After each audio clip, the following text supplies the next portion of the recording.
This is the TAF Hub, a show brought to you by TAF Africa Global to educate you on real estate matters, to mentor you and inspire you. After 48 years of working and also traveling all over the world, I am ready to share my experience with you, especially those young ones who follow me for inspiration.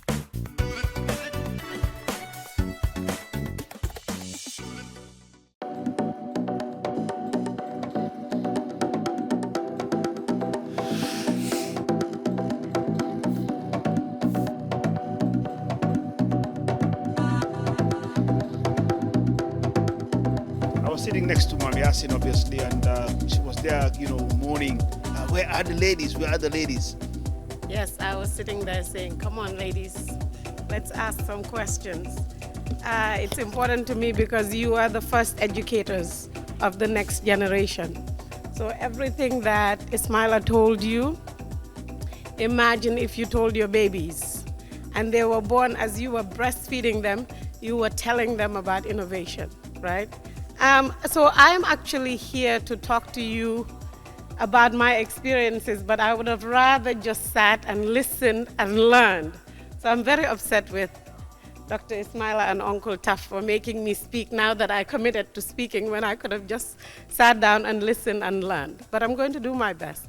Every time somebody asks me to speak, I always wonder what qualifies me to speak. Because I think there are a lot of ways we create beings that we think we should listen to. And for me, I have to look at myself and say, am I really truly qualified to stand in front of you and speak? And what is that qualification? I have to identify that qualification. It's always the same thing. What has happened in my life that you can use in your life? It's a beautiful speech unless you can connect to it. If you cannot connect to it, you will forget about it as you're thinking about your lunch today, right? Or the next problem that you have. And for young people who are my people, I know Uncle TAF is the youth man, but this is the population I love because the change can happen much quicker, and I'm a very impatient person. But for young people, I always think when I was in your positions, and since then, I'm 49 this year, so call me Auntie Yassin, and I'm very happy to be 49. But when I turned 40, I celebrated for a whole week. When I turn 50 next year, I'm going to celebrate for a whole year. I'm very happy to be, to be getting there. But I always think, what can you learn from my life, from my experiences? That is the only thing that, to me, qualifies me to stand in front of you. And when I was thinking about decision-making as a topic to talk to you about, I thought, okay, what major decisions have I made in my life? And what can I do to look at those decisions and say what I learned from those decisions? So the decisions aren't important to your life because you probably have different decisions to make. But what I learned by making those decisions and how I went about it is what I hope would be beneficial to you when you sit down to make your own decisions. So one of the things I can tell you about myself, and I loved everything that Dr. Ismaila talked about, and Uncle TAF will tell you, I was sitting there saying, hallelujah, say more about that. Yes, indeed. One of the things is to know yourself, jamu yalla. Ham sa bopa si jamu yalla la bokk, right? You must know yourself. So I know all of my faults very well because I want to work on them, and I know the things that I'm good at. So I think the first decision I made in my life that has stayed with me and served me well is deciding what kind of human being I'm going to be, right? So I'm many things, but one of the things I am is extremely service-oriented. I'm a very spiritual person, and I'm a very kind and very honest person. Kind, honest, spiritual, and service-oriented. I know Gambians don't talk about what they're good at often. I do, because I work really hard on them, right? And that's a decision you have to make, because a lot of the time when you make other decisions, things can happen to those decisions that can scare you and drive you away from your original goal. And so if you know yourself, then it is easier to go back to your principles, to the things that you believe, the things that make you who you are. So one of my favorite concepts is the idea that God has created all these things. Because one of the names of God is Creator, God the Creator, right? God has created a baobab tree. We can use the seed, we can use the leaves, we can use the stems, we can use the roots, and has created the oceans and all of that. And within all of that, God saw fit to create an Uncle TAF, to create an Ismaila, to create you, and to create me. You see? So you have every single right to be here, and that's how special you are. And not only that, but your fingerprint does not match anybody else's fingerprint. So you are that unique. And if you are that unique, then you have a responsibility to know who you are. And if you know who you are, you can keep going back to that person, right? So if you say, I'm a spiritual person, what does that mean? In the conversations that you have, in the way you do your work, in whether you go to work on time or not. What does that mean, right? In the way you husband, or you are a wife, or you are a parent, or you are a child, right? So knowing yourself is critical. So I had to decide who I want to be in this life, and to keep going back to that, especially when things are scary. And who you are is directly tied to the principles that you believe in, right? And then I chose one of the other decisions. As I say my decisions, you will see fear first, and then you'll see that I didn't die or evaporate. I'm still here, so something is working out, right? I decided my own spiritual path, independent of the religion I was born into and the family I was born into. So I come from a Muslim family. I went to a Baptist kindergarten, a Methodist elementary school, and a Catholic high school. And I chose to be a Baha'i from a Muslim family in the Gambia, and I live in the Gambia. So for me, my relationship with God and my spiritual path has to be an independent thing. It cannot depend on what family I was born in, because when I die, I believe I have to face God myself. I believe the Quran says, when I call my mom would be like, you're on your own. And I call my dad, same thing. So I cannot live a life where I have to worry about that instead of studying religion and faith and deciding my path. The other thing I decided on my own is my education. I knew that I came from a family that could have never paid for college for me.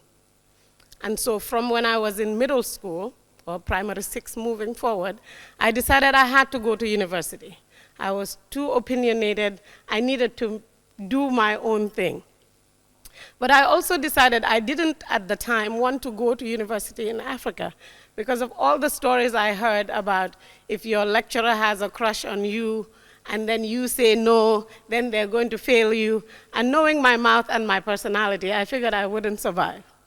So here is this child in this village whose parents could not have paid for college, deciding they're going to go to university. University Africa. Now she has to go somewhere in the West, and she doesn't even have payment yet. Okay, so I decided that worked out. And then when I decided I wanted to get married and find a life partner, sat down, talked to God, I listed 25 qualities that I would bring into a marriage, and 25 qualities I wanted brought into the marriage. Okay, and I ordered them, like the top 5 you have to have, the top 10 you have to have, up to 25. I'll tell you all about that later if we have time. And so I decided what partner I wanted and what kind of marriage I hoped for. Not the wedding. Sometimes we confuse the wedding and the marriage. Dama bëgg taka bi mel nii, ma am Nigerian theme, suma lii bi def nii, yére yu ma sol, and then we forget that it's a marriage. It's not really the wedding, right? So I'm talking about the marriage, not the wedding. I decided how many kids I wanted to have. I wanted 2, a boy and a girl. Giving birth twice was enough for me. And then I wanted to decide what culture I wanted them to have. Yes, I was born in Gambian culture, but what other culture? What did I want their culture to be? What was best in my culture and what wasn't good in my culture, and how did I want those children not to adopt everything. I also decided on my vocation. In the middle of my PhD program, I decided to drop out of my PhD program, come back to the Gambia during the Jame years, and start a girls' education program without a classroom, without any money, with a 3-year-old on my back and 7 months pregnant. So I did that. As you can imagine, talking about Turkey, going all the way to America, struggling, and then coming back, pregnant and with another baby, with no classroom, and saying you're going to start an educational program. It's not the easiest decision to make, but I did it. And we can talk about that later as well.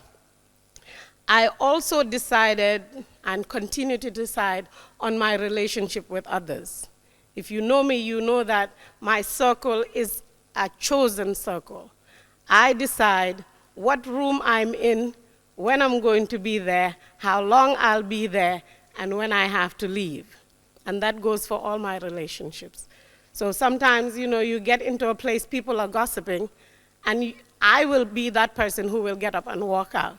And people will be like, Dede, munumo wanna joke them. I always go, luta munulo joke them. Or I get into an embarrassing situation like if I tripped here and fell, marus bebugade, dama joke rek daw dem. Simis madala itiyo ko rek daw nyibi. And my mom would always say, Yasin, yo gaaw nga daw di. And I'm like, nobody's keeping me there. Kula wane nga tok, pasala gacha bugere kay nga daw. So decision making is very important to me. Why? Because you only live once, as far as I know. Okay? So let's look at what I have learned from these. One of them is to figure out my core beliefs. Because if I figure out my core beliefs, then I can always keep coming back to them. And what I believe about that is that how many of you want to make a decision and then you want to ask everybody else before you decide? And my argument is always, you know the right thing to do. You're just looking for somebody to convince you otherwise. Something else is going on. But every decision that I have made that has been true to me, I knew what to do or what I wanted to do before I asked anybody else, right? It is the one thing, one of the things we all share as human beings, is that God has put something in us where we know the truth. Whether we follow the truth or not is a whole other thing. But the idea of knowing the truth is what makes us humans, and we all share that. So every time you go to make a decision, you have to learn how to sit with yourself so that you ask yourself, what does Yasin really think and feel? And then work from there. So learn to trust your gut. And one of the ways you can do that is through prayer and meditation. So every decision I make, business or otherwise, I sit down on my prayer mat, I pray about it, and I sit there until I know what I want to do, and then I ask for advice after that. Right? The second one is to believe that in the end it will all work out.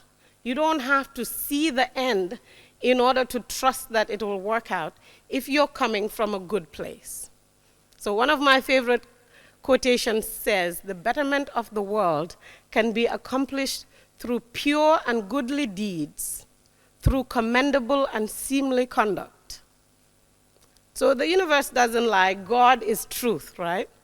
So if you know about McDonald's, and Uncle Tuff knows this about real estate, that location is very important. McDonald's is rich for the most part because everywhere you go, the locations where you find them, they're key and prime locations.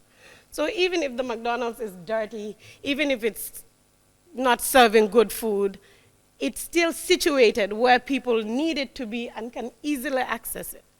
So that says location, location, location in real estate. If you go to build a house, if you go to have a business, think about the location. So one of my friend's mothers said that to her all the time about life. If you go to make a decision, think intention, intention, intention. What is your intention? Because the result will be determined by what did you have pure motive.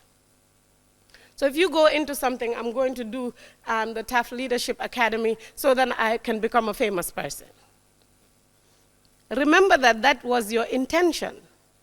If that intention doesn't change, but what you truly wanted was happiness or service, but your intention became fame, when you get the fame, you will be very unhappy. You will put in all the work and you'll get nothing out of it because your intention did not match any purity of motive. So I always think about that and always call myself to account. I'm deciding this, but that's why I dropped out of the PhD program. Why did I go into a PhD program? To start a girls' education program. Can I go to the Gambia and start a girls' education program without getting a PhD? Do you need to call me doctor for me to teach you what I know? When my answer became no, I left the PhD program, came home, and started the girls' education program. Does that make sense? There's nothing wrong with a PhD. I now call my girls my PhDs, right? A girl going through the program and serving the Gambia, that is a more beautiful purse or PhD or whatever else than me being called doctor, because it doesn't do anything for my ego. So once I realized everything I needed to learn to come to the Gambia and work with women and girls, I could do if you gave me a stick and the wet ground. If I didn't have a blackboard, didn't have a room, I could come rainy season, the ground is wet, I take a stick, I teach you what I know. I don't need a PhD to do that. There was no other reason for me to be in the US. I needed to come home and do that. And that's what I did. Okay. So you, you need to think about that. Thank you.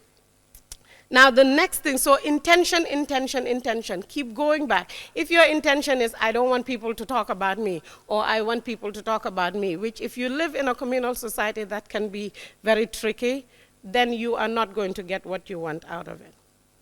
The next thing I want to say about intention is about karma and gratitude. Every day I list at least 25 things that happened to me that day that I am grateful for. And I always talk about a gratitude journal. And it's not, I'm grateful for the air I breathe. It's very specific things, right? I'm grateful for the sunshine. No, what happened to you today that you can be grateful for? I started with 5. And what that does is that it puts me in a position where throughout the whole day, no matter how many bad things happen, I'm looking at gratitude. You see what I mean? So you look at your whole day and you say, okay, traffic was really bad, but I was able to talk to somebody in the van that I was riding in and help them. Or their baby was crying and I held their baby. Same environment, you're in the car, it's hot, it's muggy, it's miserable, but you're looking at it as I held somebody else's baby so that mother could rest a bit, as opposed to a horrible thing happened. Right? Because why? Because what you focus on grows. If you focus on gratitude, opportunities open themselves up. Okay? And karma, what you do comes back around and bites you in the butt. So you need to do good things, not for other people, but for yourself at the very least. Okay? And then I wanted to talk about reciprocity. I cannot, in good conscience, stand here and tell you I started Starfish, I left my PhD program, I did this, this, and this, and I did it all by myself. A key concept for us Africans is to understand the concepts that we were born with and grew up with within our communities that don't have to be studied at Harvard and brought to us. One of those concepts is Ubuntu. Ubuntu says, I am because you are. So when you realize that, oh, I want to innovate, I want to do this thing, and it's going to be me, and I don't have this, I don't have this, I don't have this, you won't get there. But when you understand, like he said, there's an Uncle TAF, there is your grandmother, there are the girls around you. When I came to set up Starfish, I interviewed children in kindergarten, children in elementary school, middle school, and high school, and asked them, what do girls in this country need? Because it wasn't just about me, it was about them as well. And the program that they designed for me is the one that I use, because it's not my program, it's theirs. So you are not alone, and every step of the way, people come into my life who have helped me live this dream. It's the same thing. Make a start understanding that you are because we are, and you are surrounded by people who will support you. And then finally, calculate the costs. So a lot of the time I find that young people, if they choose to do something, they struggle once, fall, struggle twice, fall. They're like, try na de demut, Gambia kai, dara do dem. That is sacrilegious to say in front of Uncle TAF even, okay? Diakuya Gambia dina dem. So if you believe that, you have to understand that there will be a cost. And are you willing to suffer that cost? So for example, when I came, and David and I started a program on our own, there were days where the roof of my house was leaking, and I had to put buckets on the sides of my bed to catch the water. And some of the students in the program lived in better houses than I did at the time. But that was a cost I was willing to bear, right? So if I listen to the voices, ki mom, dem America benyo, yaya mange dem si talibi uti moto bente, rufa mbange leak, dega na so duge kabinetam, pani yangi ni si bori lalambi, all of that. You have to calculate the cost. I knew that. And I was willing to do it because of exactly what Dr. Ismaila said. Gambia daf lako wara jaral. If we don't come and build it, who is going to come and build it for us? If you think about the Mandelas, if you think about the Martin Luther Kings, they gave their very lives for things to change. So why are we unwilling to give everything that we have? Calculate those. Suloko jaralut buka def. Why? Suloko jarale, you know ahead of time that no matter what the difficulties, but we will be here together. That's how it works, okay? And then finally, pray a lot. Take action. You can't just talk about an idea forever. Take action, because that's where the learning happens. And then learn from what you've done. Consult other people. Reflect on what you're doing. And reserve the right to change your mind. Just because I committed to girls' education did not mean that when I saw that boys were being left behind, I became the only girls' education program that has boys in it. Because what I realized was that if we're teaching these girls to be a certain way, and the boys that they're going to marry, work with in the offices, and so on and so forth, are not wearing shirts that say what that Jufre shirt says, that don't know, like Ndebu say, what does it mean and why they should work so hard to change things in their own marriages, we're not really changing anything. So girls' education became something that had to include boys in it, for me, for it to work. But that just meant I reserved the right, no matter what, to change my mind. Because I started with birth, let me close with birth. So the man I married, we made this agreement. I said, you know what?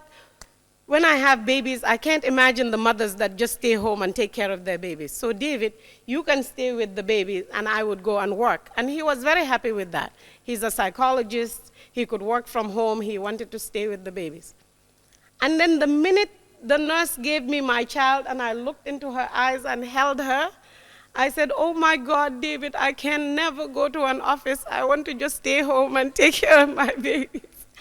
And he said, Yassin, what a disappointment. You promised me you would go and work and I would stay home. I had all these things planned for it. You have to go back to work. And I said, no, David, I can never leave home. And he was like, no, you have to. We agreed on this. And I said, but God says that if you have to decide whether the man or the woman goes to work, the man has to go. And then he said, I can't believe you're pulling God into this. This has nothing to do with God. So I stayed home with my babies until they were ready to go to school. But I say that to just close with, decision-making is critical. But once you make a decision and you go through, as you learn and carry a humble posture of learning, you have the right to change your mind. So long as what you keep going back to is that to make this world a better place, the betterment of the world can be accomplished through pure and goodly deeds, through commendable and seemly conduct. You have to look at yourself and say, is this seemly conduct? Am I carrying myself the way God has made me special? Right? Is that what I'm doing? Is it commendable? The people that you want to serve, not the people that you want to impress, the people that you want to serve, are you actually serving them? That's where the money and all of that comes in, right? Is it pure and is it goodly? Do I keep going back to pure intention, or are there all these shiny objects that I'm running after that don't actually ensure happiness? Because the only thing that ensures happiness is when you look outside yourself and serve, right? So I can't conclude without saying one of the things I make all young people that I work with memorize is this pledge that I came up with. And it says, I am not the product of my circumstances. I am a composite of all the things I believe and all the places I believe I can go. My past does not define me. I can step out of my history and create a new day for myself. Even if the entire culture says you can't, even if every single possible bad thing that can happen to me does, I can keep moving forward. And simply put, it just means no matter what background you come from, you are not the product of your circumstances. What you believe, like I said, if you believe in gratitude, if you believe in pure intention, what you believe is what reinforces who you are.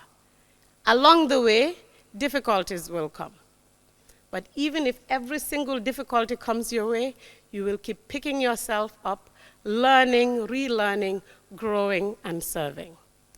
And I have a vested interest in you being able to make good decisions, because by 2050, Africa would have the highest youth population, and we should be able to develop at a pace that we couldn't have dreamt of if we start now.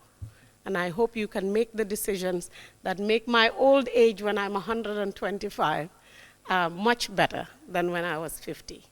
Thank you very much.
Thank you for watching the TAF Hub. Until we come your way on our next episode, subscribe, like, and share.